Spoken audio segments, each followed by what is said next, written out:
এদিকে ডাটা ওদিকে ডাটা, যেদিকে তাকাই শুধু শুধু শুধুই সজনে ডাটা। তাই আমিও আর বাদ থাকবো কেন, চলো বানিয়ে নিই সজনে ডাটা আলু দিয়ে দুর্দান্ত স্বাদের রুই মাছের পাতলা ঝোল। মশলা কিন্তু আমার সব রেডি। আদা বাটা, রসুন বাটা, আর একটা পেঁয়াজের কিছুটা কুচি আর কিছুটা বাটা, আর নিয়ে নিয়েছি কিছু পরিমাণে কাঁচা লঙ্কা। কড়াইতে সর্ষের তেল গরম হয়ে আসলে তাতে দেব কিছুটা পরিমাণে চিনি আর 2-4 দানা জিরে ফোড়ন। এবার দিয়ে দেব টমেটো কুচি। সামান্য নুন দিয়ে টমেটোটাকে ভালো করে নেড়ে চেড়ে নেব।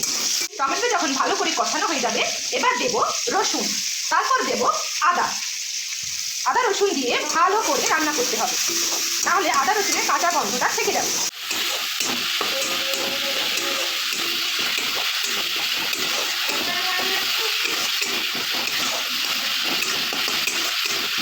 এবার এতে দিয়ে দেব পেঁয়াজের কুচি। পেঁয়াজ কুচিগুলো দিয়ে ভালো করে নাড়াচাড়া করে রান্না করে নেওয়ার পর এবার ওতেই দিয়ে দেব সেই বেটে রাখা হাফটা পেঁয়াজ। এবার সেই বাটা পেঁয়াজটা দিয়েও ভালো করে নাড়াচাড়া করতে হবে, একেবারে কষা কষা করে নিতে হবে। এইবার গ্যাসের আঁচটা একেবারে কমিয়ে দিয়ে বাটিতে সামান্য জল নিয়ে তাতে একে একে মিশিয়ে নিতে হবে সমস্ত উপকরণ। লঙ্কার গুঁড়া, হলুদের গুঁড়া, জিরে গুঁড়ো আর ধনে গুঁড়ো। এবার ওই মিশ্রণটাই ঢেলে দিতে হবে রান্নাতে। এবার ওই মশলা মাখানো জলটা আমি দিয়ে দেবো তরকারিতে। জলটা মরে গিয়ে একেবারে তেল ছাড়া ছাড়া হয়ে এলে তারপরে এতে দিয়ে দেবে ভেজে রাখা সজনে ডাঁটা আর আলু।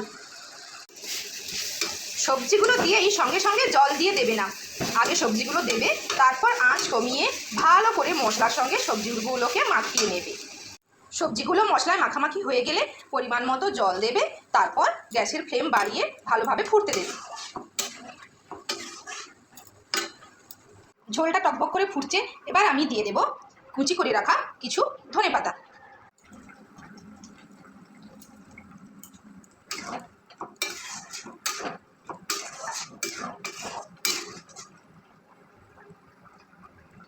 আলু সেদ্ধ হয়ে এসছে, এবার এতে দিয়ে দিব ভেজে রাখা মাছগুলো।